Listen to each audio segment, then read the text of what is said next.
반갑습니다.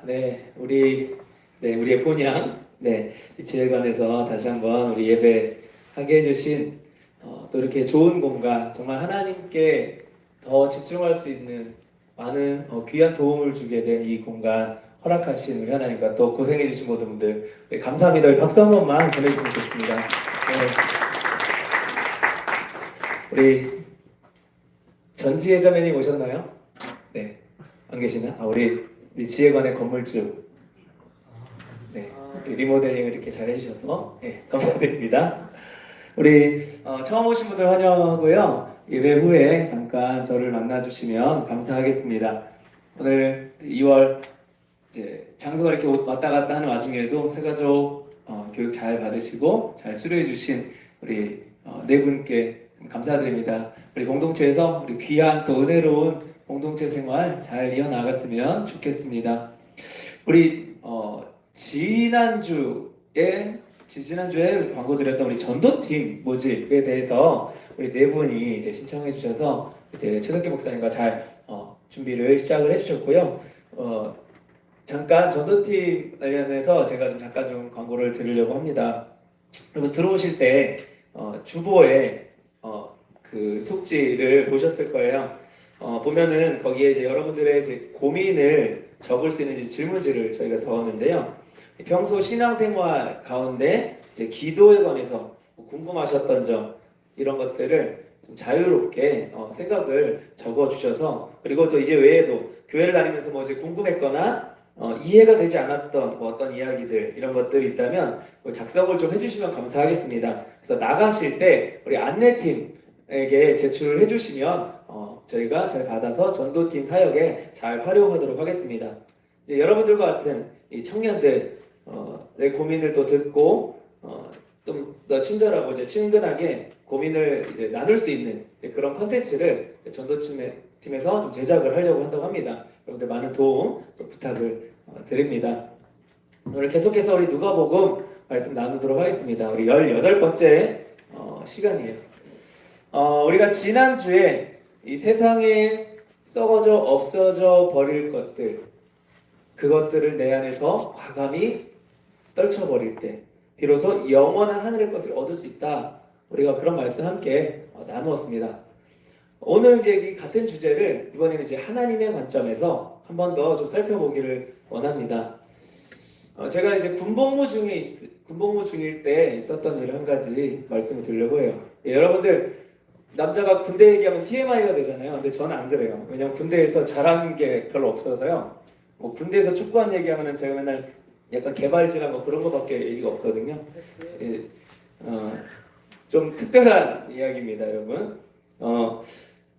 제가 이제 외로움을 좀 많이 탔었어요. 특히 이제 군대에 가니까 더 그랬겠죠. 이제 이 주변에 이제 동기들이나 뭐 심지어 후임들조차도 여자친구가 맨날 진짜 작심하고 매일매일 한 통씩 편지를 보내는 분도 계셨고, 뭐 지금이야 다 온라인으로 되고 뭐 핸드폰도 있고 하지만 저희는 이제 다 손편지, 그래서 그거 받으려면 한참 기다려야 되고 막 그랬었어요. 맨날 공중전화기에 쫙 줄 서가지고 전화하고, 근데 줄을 서도 전화할 데가 없는 거예요. 너무 외로웠어요.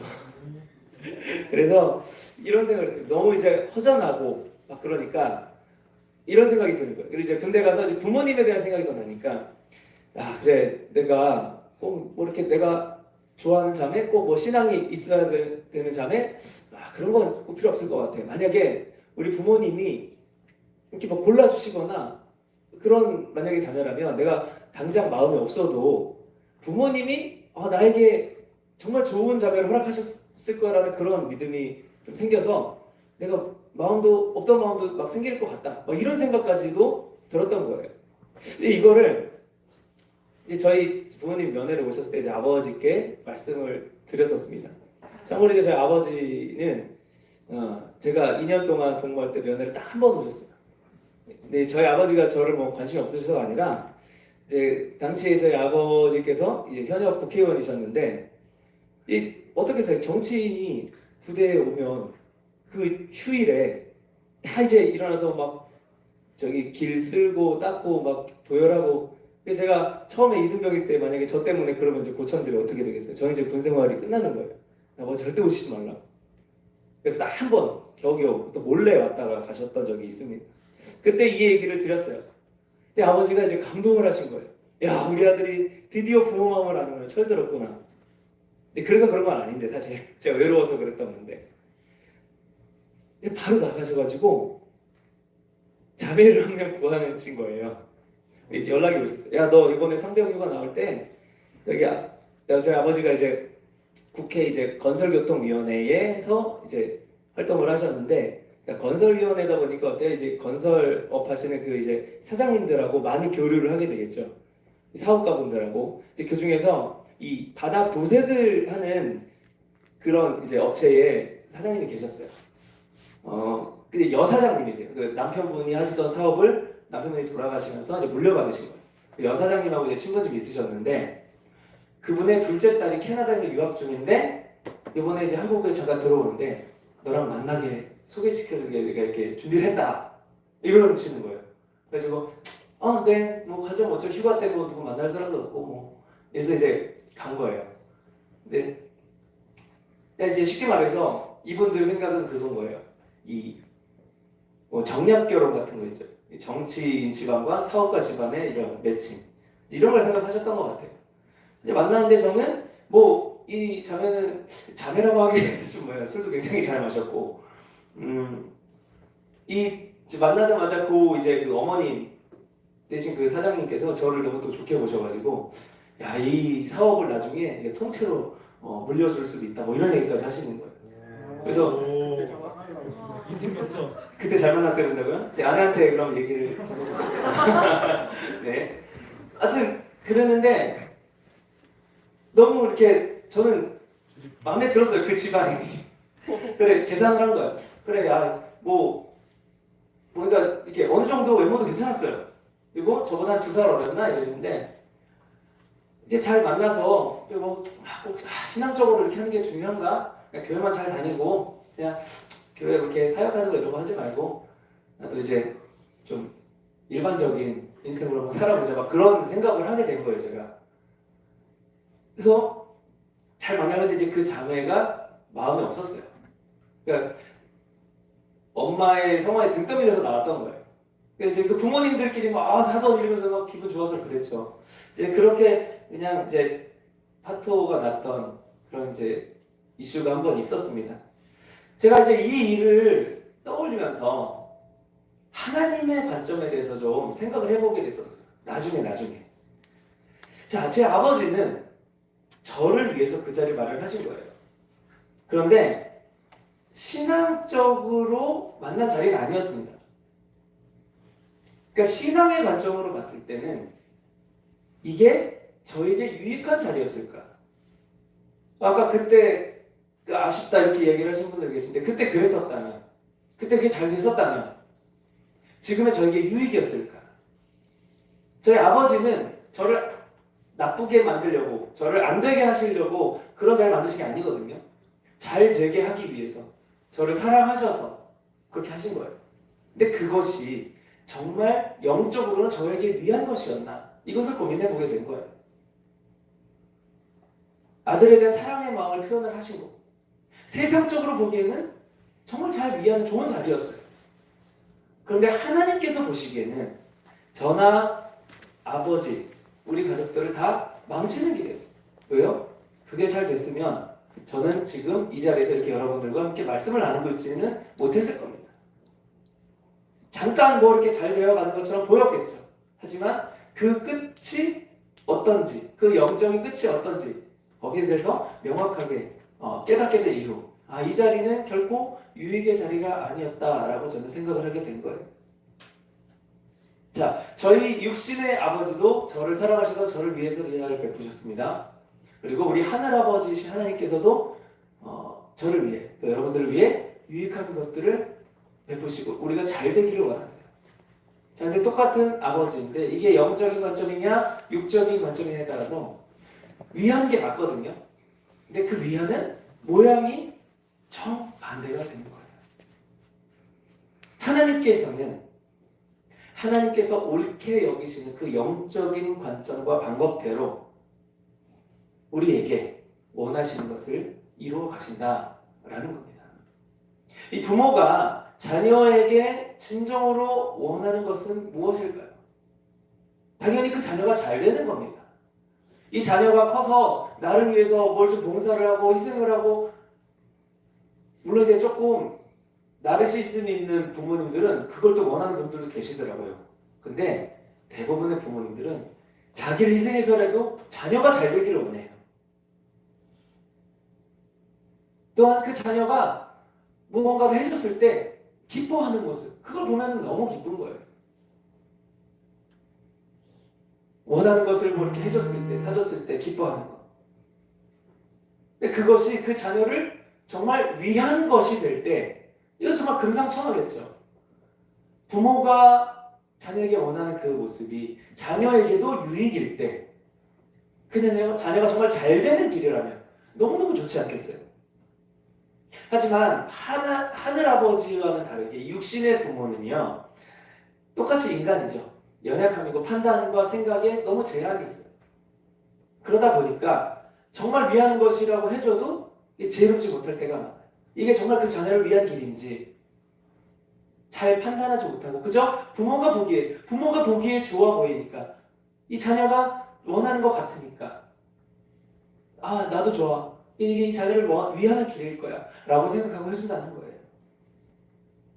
자, 이 어린 자녀가 원하는 것들 대부분 잠깐의 그 육신적 욕구와 감정들을 채우는 원함들일 때가 많이 있습니다. 이것은 영적으로 볼 때 무익한 거예요. 그것이 대부분인 경우가 많다는 겁니다. 그런 상황에서 이 부모는 아이가 잠깐의 욕구를 채우지 못해서 괴로워하는 모습을 보기 힘들어합니다. 저도 제 아이들 뭐 이렇게 원하는 거, 둘째는 장난감이 너무 많거든요. 근데도 새로운 게 계속 갖고 싶죠. 근데 갖고 싶어서 이렇게 괴로워하는, 떼쓰는 거죠. 그 모습을 보면 열도 받는데요, 마음도 아프더라고요. 저도 어릴 때 그 감정이 있었거든요. 원하는 걸 안 사주는데 되게 서운한 거예요, 부모님한테. 나 안 사라고 하나? 다른 애들은 잘 사주는데. 저희 어머니가 좀 그런 부분에서 좀 엄했었습니다. 그런 감정이입이 되다 보니까 그 힘들어하는 모습을 보는 게 너무 또 부모로서 힘든 거예요. 그래서 들어주기도 합니다. 근데 이 친구가 간식을 너무 좋아해서 밥을 잘 안 먹어요. 그래서 이제 밥을 안 먹으면 간식을 안 주겠다 이렇게 얘기를 해요. 근데 어찌됐건 안 먹어요. 안 먹고 막 심통 부리고 버티다가, 그래서 이제 엄마가 진짜로 안 줘요, 냉정하게. 그리고 저희 큰애랑 이제 저희들끼리만 간식을 먹어요. 그럼 애가 그래도 주겠지 하는 마음으로 이렇게 그 주위를 이렇게 맴돕니다. 이렇게 왔다가 안 왔다가 막 아씨 이러면서 가고 막 자기 좀 봐달라고 계속. 끝까지 안 줘요. 근데 제 아내는 이제 재밌으니까 이제 피식피식 웃어요, 원래. 근데 저는 마음이 아픈 거예요. 그래서 한결 일로 와봐. 그래서 방에 데리고 가서 너 엄마랑 다시 한번 엄마한테 죄송하다고 하고 다음부터는 꼭 정말 약속 지키겠다고 한 번 더 말씀드려봐. 그러고 아마 줄 거야. 네, 알았다 그러고 가요. 가서 그것도 싫어가지고 자존심해가지고 엄마 나 잘못했어 막 이런 식으로 막 똑바로 얘기도 안 해요. 그럼 이제 제가 옆에서 거드는 거예요. 엄마 얘기 잘못했다고 하니까 우리 한 번만 더 믿어봐 줍시다. 우리 간식 같이 먹자 막 이러면은 아내가 재밌어하는 거예요. 그냥 그 사람. 부모의 마음이 그렇다는 거예요. 그것이 위한 것이 아닌 걸 알 때조차도 당장 아이가 괴로워하는 모습을 내가 보는 게 괴로우니까 그래서 견디지 못해서 해주게 되는 거예요. 이게 육신의 부모의 연약함입니다. 그런데 그럼에도 그 부모가 진짜로 원하는 것은 이 자녀의 잘됨입니다. 당장 잠깐의 기쁨보다는 잘됨입니다. 그것이 매칭이 됐을 때는 좋겠지만 자녀가 정말 잘 되기 위해 잠깐의 고통을 감수해야 한다면 그것을 감수하면서라도 이 자녀가 잘 되게 하는 것이 좋은 부모죠. 정상적인 부모예요. 하지만 육신의 부모가 연약합니다. 부모로서 아이가 잘 되기를 원하면서도 그 잘됨을 위해서 수반되어야 할 고통을, 그 과정을 부모도 견디지 못하는 거예요. 그 자녀는 부모의 그 심리를 이용합니다.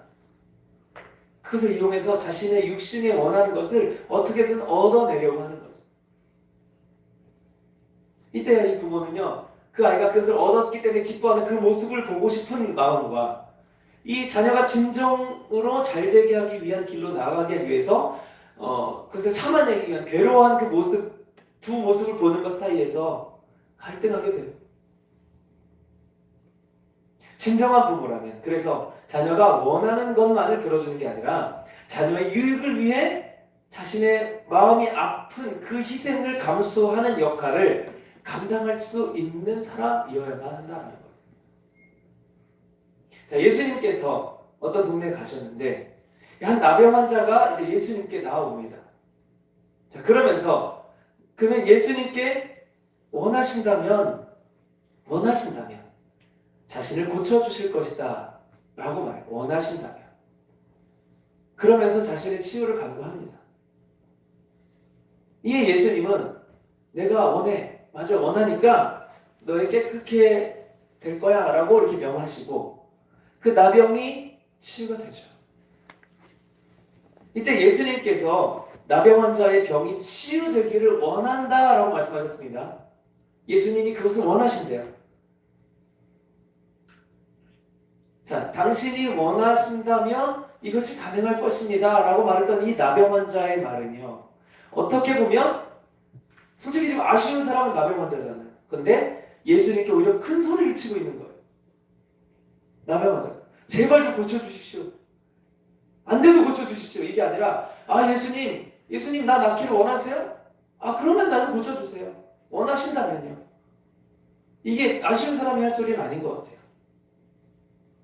이 나병 환자는 마치 예수님이 자신의 치유됨을 원하신다는 것을 알고 있는 듯이 당당하게 말합니다. 마치 자녀가 부모의 약점을 알고 있는 것처럼 예수님이 원하신다면 치유해달라는 이 나병 환자의 요청은요, 반대로 얘기하면 원하지 않으시면 치유 안 하셔도 됩니다 라는 말과 같습니다. 이게 절박한 사람의 요청이 아닌 것 같아요. 이거는요, 예수님이 정말 자신의 회복을 원하고 있다라는 예수님의 마음에 대한 이 확신이 없으면 이렇게 당당하게 나올 수가 없는 거예요. 예수님은 이 나병 환자의 어떻게 보면 약간 건방진 듯한 이 요청에 정말 너무나 성실히 내가 원한다 라고 답변해 주십니다. 맞습니다.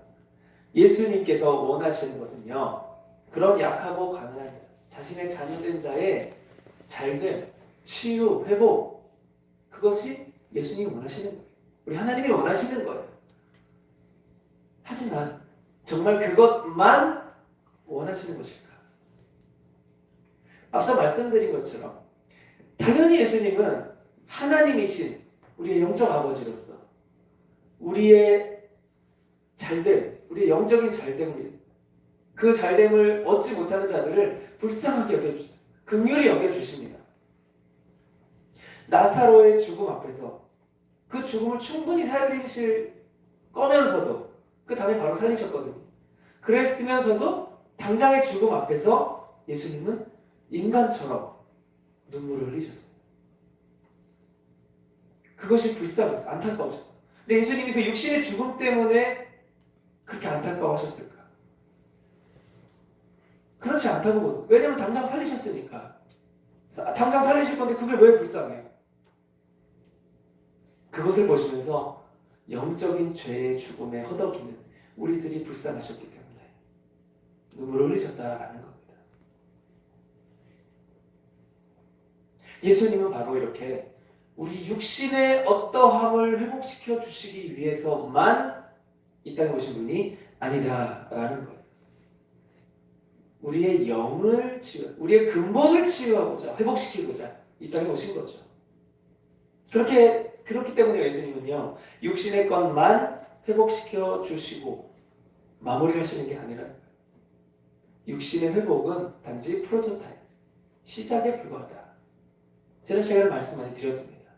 이 육신의 회복을 통해, 육신의 치유를 통해 우리 영이 치유될 수 있음을, 그렇게 하실 수 있는 분이심을 우리가 믿게 하게끔 하기 위해서. 자, 오늘 말씀에서는 어때요? 그것을 너무나 원하시는 분이 바로 우리 주님이시다라는 것을 말씀을 드리는 겁니다. 자, 그렇다면 예수님께서 진짜 원하시는 것, 진짜 이 땅에 오신 목적, 그 원하는 것을 이루기 위해서 이 땅에 오신 그 목적은 바로 우리의 영이 치유되고 회복되는 것 아니겠습니까? 죄로부터의 회복인 거죠. 그 육신을 치유해 주시는 것으로 인해 그 사람의 영적 회복에 대한 필요성과 또 믿음을 갖게 하시려고, 육신의 치유 그 자체가 목적이고 결말이 아니다라는 거예요. 심지어 그 육신의 치유가 이 사람의 영적인 치유에 도움이 되지 않는다면 예수님은 육신의 치유는 해주지 않으실 거라는 거예요. 육신에 필요한 것은 주시지 않을 거라는 거예요. 예수님이 원하는 것은 영적인 회복이니까, 영적인 체험이니까.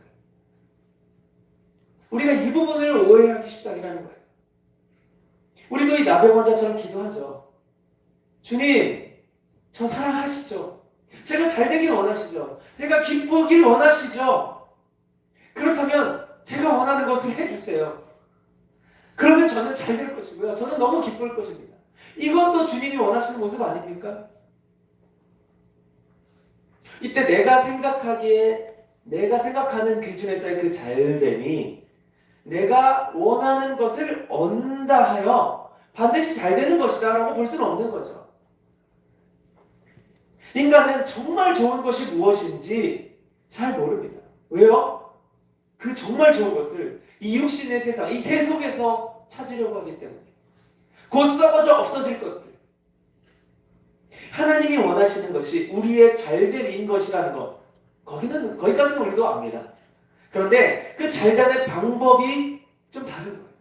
하나님은 우리 영의 잘됨을 원하시기에 그 영의 잘됨을 위해서 필요하다면 오히려 육신의 고난까지도 허락하시는 분입니다. 당연히 하나님과 아파하세요. 부모의 마음처럼. 하지만 그 영의 잘됨을 정말 너무나 간절히 원하시기 때문에, 그 고통까지도 감수할 정도로 우리의 잘됨을 너무도 원하시기 때문에 이것을 인내하시는 거예요. 자, 그런데 우리 이렇게 생각합니다. 분명히 하나님이 날 사랑하셔. 내가 원하는 걸 얻는 것도 하나님도 그걸 원할 거라 나는 생각했는데, 믿었는데 안 들어주시네. 하나님 나 안 사랑하시나? 이렇게 생각하는 거예요. 예수님은 이렇게 나병 환자를 치료해 주신 후에 이를 아무에게도 이야기하지 말라 말씀하십니다. 그런데 그러면서 모세의 율법대로 회복된 모습을 또 제사장에게 보이고 예물도 드려라 이렇게 말씀을 하십니다. 아무에게도 알리지 말라 하면서 제사장에게 그 나은 것을 보이라 하는 것, 그것은 좀 부딪히는 것 같죠? 제사장에게 보이게 되면 어떻게 회복된 것인지 다 알려지게 되기 때문입니다. 예수님께서 나병 환자의 회복을 아무에게도 이르지 말라 말씀하신 것은 이건 비밀로 해? 이건 너와 나만의 시크릿이야? 이걸 말하는 게 아니라는 거예요. 단지 이것을 말로만 전파하는 것은 진정한 전파가 아니다를 말씀하시려고 하는 겁니다. 어차피 믿지 않기로 작정한 자들은 믿지 않을 것이기 때문에 무엇을 보여줘도, 어떤 기적을 보여줘도 믿지 않으려고 결정한 사람들은 믿지 않습니다. 모세의 율법대로 하라는 것은 그 회복된 것을, 치유된 것을 행동으로, 삶으로 증명하라라는 말입니다. 받은 은혜를 말로만 감사하는 것 말고 행동으로 보여주라는 거죠. 율법에는 나병 환자는 제사장에게 이 상태를 보고해야 하는 의무가 있습니다. 처음 발병했을 때도 마찬가지고요. 그래서 이 제사장이 얘는 나병이 발병을 했다라고 확진을 해주는 거예요. 그러면 그에 대한 이제 조치가 따릅니다. 법적인. 특히 이제 나병이 그러고 나서 치유가 됐어요. 이게 치유가 되기 굉장히 힘들거든요. 거의 불가능합니다. 그런데도 치유가 됐을 때도 이 완치 여부를 제사장이 최종적으로 컨펌을 해줘야만 완치자로 우리가 받아들이게 된다는 거예요. 이 제사장이 뭐 이렇게 치료할 수 있고 그런 능력이 있는 건 아니지만 모든 판단의 최종 결정의 여부를 하나님께 대리로 위임받은 제사장의 그 판단을 율법적으로 보장해주고 있는 거예요. 자, 역시나 이는 율법의 범주 안에 있는 장치죠. 자, 율법이라는 거는 그 자체로 그 율법이 구원의 능력을 가지고 있지는 않거든요. 그런데 구원받은 자는 어떻게 해야 된다를 명시하는 게 율법인 거예요. 그러니까 어때요? 우리가 구원을 받았다면 이 율법대로의 삶을 지향해야겠죠. 다 지키지 못하더라도 연약하기 때문에. 그런데 내가 구원받았으니까 이제 율법 따윈 필요 없어. 이렇게 되어는 안 된다는 거예요. 단지 율법을 못 지키면 구원 하나도 못 받는 거. 그게 아니라는 거죠. 따라서 이 나병 환자, 그 율법에 명시된 나병에 관한 규례에 대해서도 이 나병 환자가 자신의 치유된 모습을 제사장에게 보이고 완치를 인증받는 그 행위는 이 치유의 어떠한 건 아무런 상관이 없어요. 하지만 구원받은 자가 그 구원을 증명하는 모습으로서 율법을 지키려 하는 것처럼 나병을 치유받은 사람도 이것을 증명하는 그 인간적 법 안에서 그것을 행해어 보이는 것, 그것이 필요했다라고 예수님 말씀을 하시는 겁니다. 은혜는요, 은혜 받은 것은, 은혜 받은 사람은요, 이거를 보이기 위해서 말하지 않습니다. 그 받은 은혜가 겨워서 내 안에 나만 가지고 있을 수가 없어요. 은혜는 보이기 위해서가 아니고요, 은혜를 받았기 때문에 보여질 수밖에 없다는 겁니다. 그런 것이어야만 해요. 진짜 은혜를 받은 거라면. 주님이 원하시는 것은 바로 이겁니다.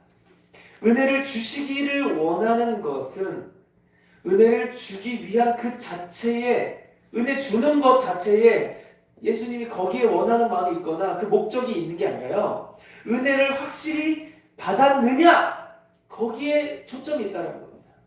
은혜를 확실히 받은 것을 원하시는 거예요. 내가 은혜를 줘서 얘가 받든 말든 난 주기만 하는 거, 그 퍼주는 그것을 원하시는 게 아니라요, 얘가 은혜를 확실히 받는 것을 원하신다는 겁니다.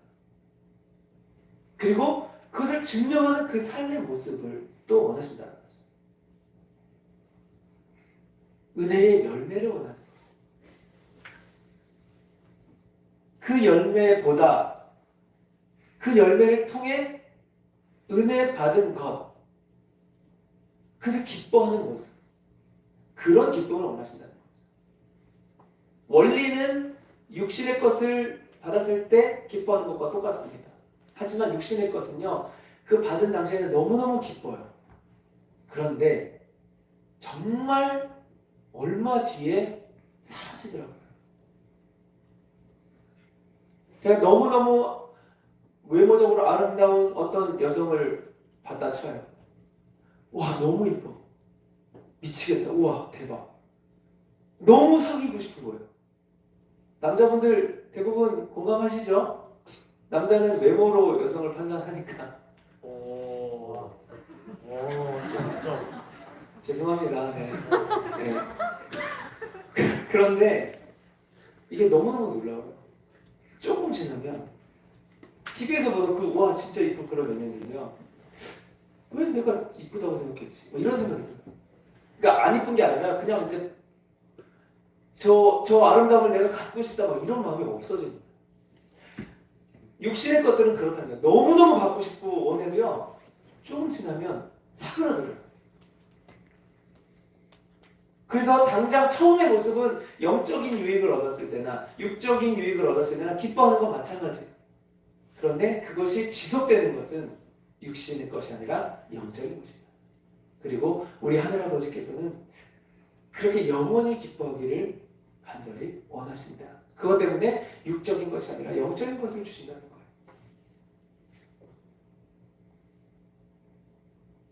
우리가 이제 곧 개강 예배를 드리죠. 그리고 개강 시기를 맞이합니다. 마을 모임도 시작을 할 거예요. 저는요, 이때 이 받은 은혜가 풍성히 나누어지는 시간들이 되기를 소망합니다. 개강 예배 때 그렇게 간증도 합니다. 그리고 특성도 해요. 여러 가지 특별 순서. 마을 모임 때 막 나누죠. 이런 것들이요, 은혜를 받았기 때문에 보여져야 하는 모습들이어야 한다는 거예요.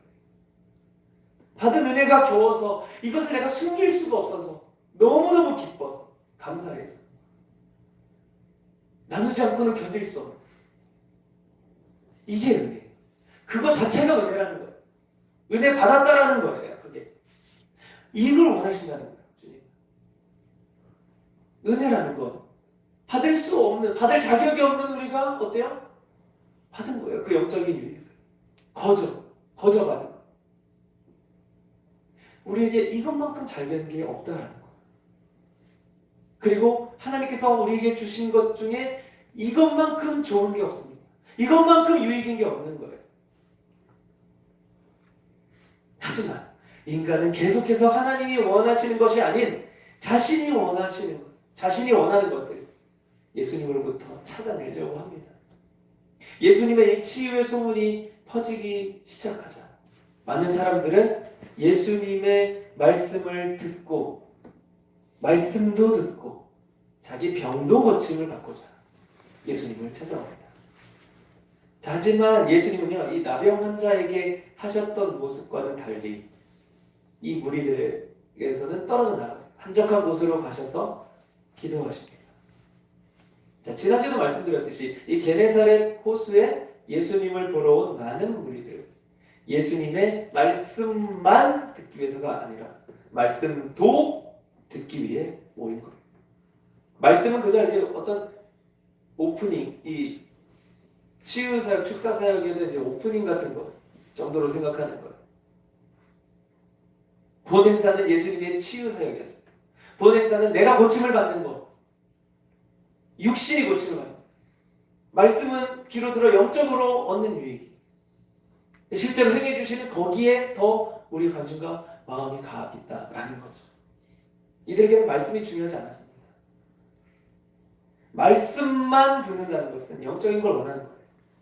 듣기만 하고 끝나는 게 아니라 그 말씀을 통해 천국의 비밀과 소망, 은혜에 대한 그 원리를 깨닫고 은혜를 받고 구원을 얻는 영적인 유익이, 그리고 병고침, 치유사역 이런 것들은 그것을 위해 행하시는 부수적인 사역인 거고요.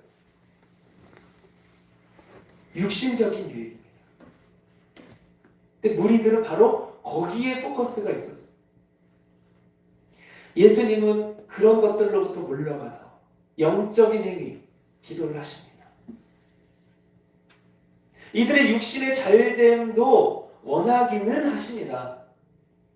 하지만 이 잘됨 때문에 정말 원하시는 영적 은혜를 받아야 하는 그 모습이 가려지는 것을 너무나 원치 않으셨기 때문에 그 치유 사역에 대한 열매를 하나님께 의탁드리고, 하나님, 내가 치유했는데 또 혹은 하지 않았는데 그것에 대한 어떤 영적인 결과, 이 사람들이 신앙이 생기는 것에 대한 것들 이제 우리 하늘아버지께서 만져주시옵소서.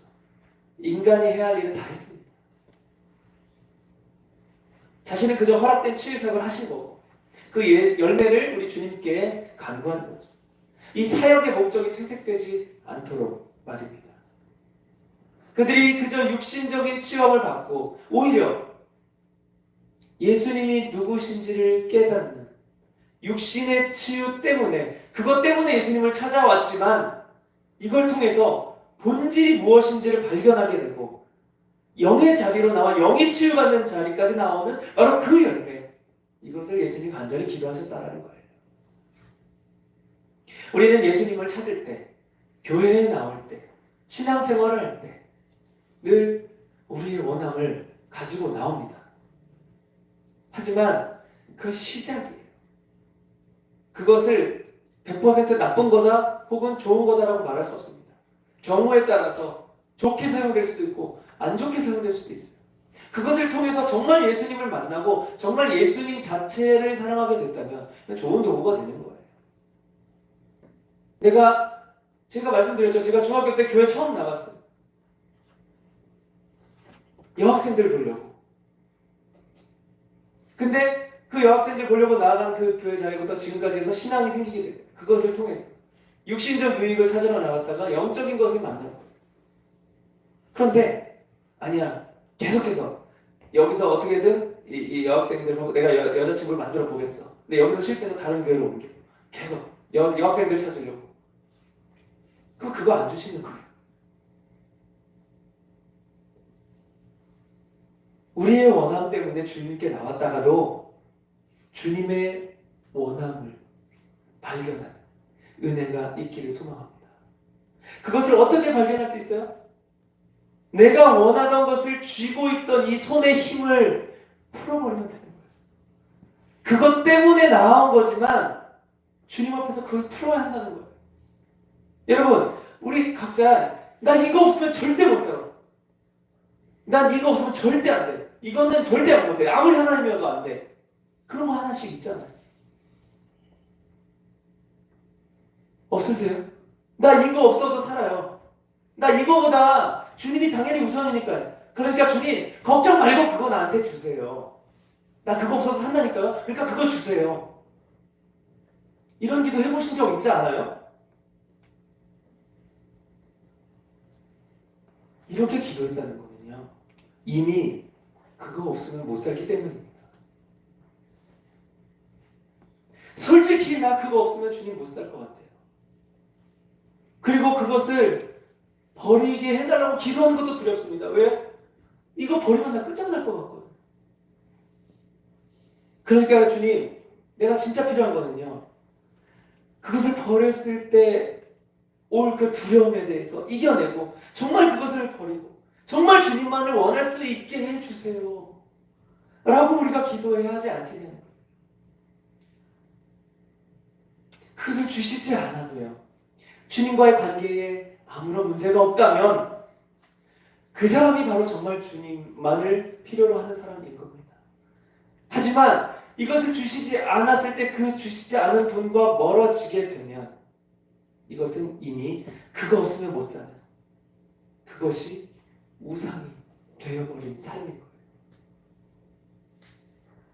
그 사람을 영원한 멸망의 길로 인도하는 것. 우상 숭배입니다. 주님은 절대 우리가 멸망의 길로 가길 원하지 않으세요. 너무너무 사랑하시니까. 잘 되기를 원하세요. 잘 되기. 우리가 진짜 본질이 잘 되는 건 뭐예요? 하나님 나라 가는 거잖아요. 이 땅에서 하나님 나라의 삶을 누리는 거잖아요. 근데 우리는 하나님 나라의 삶을 누리는 그 모양조차도 육신의 모양으로 포장을 자꾸 해버리는 거죠. 내가 이 땅에서 좋은 집 사고 차도 좋고 뭐 좋은 이성 친구 만나고 경제적으로 괜찮고 잘 나가고 그게 천국의 모습인가요? 그게 하나님 나라의 모습이에요? 우리는 근데 그거를 하나님 나라의 모습으로 둔갑시켜서 하나님 내가 풍성하게 사는 것 그것이 하나님 나라의 삶을 누리는 거니까 이런 것 좀 해주세요. 이게 주님이 원하시는 거잖아요. 이렇게 이야기를 합니다. 교묘하게 우리의 영이 망쳐지는 길 주님은 우리의 본질이 잘 되기를 원하십니다. 육신의 것들 그래 잘 되길 원하시죠. 근데 그것이 결국에는 나를 끝장내는 요소가 될 때 주님은 결국 옳은 부모님의 모습을 보이지 않게 되는 거예요. 육신의 잘됨도 원하시지만 그것을 못 얻기 때문에 아파하는 우리의 모습을 보며 같이 아파하시면서도 그것을 견디시고라도 우리 영의 잘됨을 얻기를 정말로 간절히 바라고 계시는 우리 주님이십니다. 주님이 원하시는 것은 바로 이런 사람이에요. 주님을 정말로 필요로 하려고 하는 사람. 그래서 주님이 주신 것 자체가 우상이 되지 않으려고 발버둥치는 사람. 육신의 것보다 영적인 것이 정말 소중하다라고 선포하고 믿고 믿는 그대로 받은 은혜를 나누고 보여주려는 사람. 저와 여러분이 주님이 원하시는 그런 삶, 그런 모습, 그런 삶으로 온전히 회복될 수 있기를 예수님의 이름으로 축복합니다. 함께 찬양하고 기도하기 원합니다. 그 진정한 우리의 치료자가 되어주신 주님, 우리의 육신의 것만이 아니라 우리의 영을 치료하시는 분,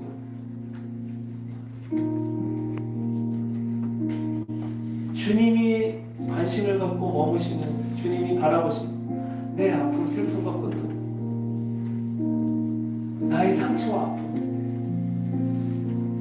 육신의 그것이 아니라 내 영의 스크래치, 우리는 알지도 못하는 그것에 주님이 마음이 있으시다. 그리고 그것을 치유하기 위해 그 어떤 희생도 감수하시는 분이 예수님이시고, 우리가 불러야 할 찬양, 노래, 바로 그 주님 아니겠습니까? 내 육신의 잘됨을 해주시는 분이 아니라 영의 절됨을 원하시는 그분을 노래해야 하지 않겠습니까? 그렇게 그 마음 담아 찬양하시고